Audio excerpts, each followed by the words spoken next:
കാലവർഷം ശക്തി പ്രാപിച്ചതോടെ മൂന്നാർ ഗ്യാപ്പ് റോഡിലൂടെയുള്ള യാത്രയും ആശങ്ക നിറഞ്ഞതായി.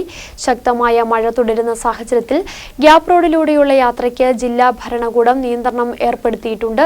മുൻകാലങ്ങളിലൊക്കെയും മഴ കനത്ത സാഹചര്യത്തിൽ ഗ്യാപ്പ് റോഡിൽ മണ്ണിടിച്ചിൽ സംഭവിച്ചിരുന്നു. മഴ കനത്തതോടെ ഇത്തവണയും ജില്ലാ ഭരണകൂടം ഇക്കാര്യത്തിൽ ജാഗ്രത പുലർത്തിപ്പോരുകയാണ്. മണ്ണിടിച്ചിൽ സാധ്യതയേറെയുള്ള പ്രദേശത്തിലൊന്നാണ് മൂന്നാർ ഗ്യാപ്പ് റോഡ്. ദേശീയപാത നവീകരണത്തിന് ശേഷമാണ് മഴക്കാലങ്ങളിൽ മണ്ണിടിച്ചിൽ ഭീഷണി രൂപം കൊണ്ടത്. മുൻകാലങ്ങളിലൊക്കെയും മഴ കനത്ത സാഹചര്യങ്ങളിൽ ഗ്യാപ്പ് റോഡിൽ മണ്ണിടിച്ചിൽ സംഭവിച്ചിരുന്നു. ഈ മഴക്കാലം ആരംഭിച്ച ശേഷവും ഗ്യാപ്പ് റോഡിൽ നേരിയ തോതിൽ മണ്ണിടിഞ്ഞിരുന്നു. മൂന്നാർ മേഖലയിൽ ശക്തമായ മഴ തുടരുന്ന സാഹചര്യത്തിൽ ഗ്യാപ്പ് റോഡിലൂടെയുള്ള യാത്രയ്ക്ക് ജില്ലാ ഭരണകൂടം നിയന്ത്രണം ഏർപ്പെടുത്തിയിട്ടുണ്ട്. രാത്രികാല നിരോധനം ഇവിടെ ഏർപ്പെടുത്തിയിരിക്കുകയാണ്.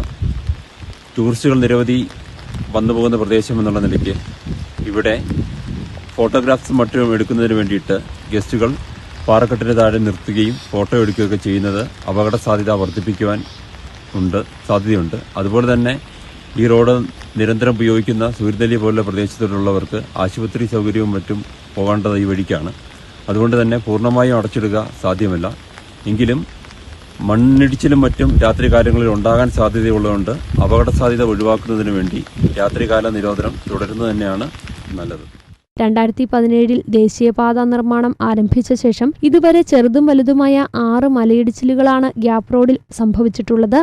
2023 ജൂലൈ 7 അവസാനം ഗ്യാപ്പ് റോഡിൽ വലിയ മണ്ണിടിച്ചിലുണ്ടായത്. 30 മീറ്റർ ഭാഗത്താണ് അന്ന് മലയിടിഞ്ഞത്. 2019 നിർമ്മാണ പ്രവർത്തനങ്ങൾക്കിടയിലുണ്ടായ മലയിടിച്ചിലിൽ 2 തൊഴിലാളികളും 1 മണ്ണുമാന്തി യന്ത്രവും മണ്ണിനടിയിൽപ്പെട്ടിരുന്നു. അതിൽ ഒരാളുടെ മൃതദേഹം മാത്രമാണ് അന്ന് കണ്ടെത്തിയത്. 2019 2020 വലിയ തോതിൽ മണ്ണിടിഞ്ഞ് ഗ്യാപ്പ് റോഡിന് താഴ്ഭാഗത്ത് വലിയ കൃഷിനാശം സംഭവിച്ചിരുന്നു.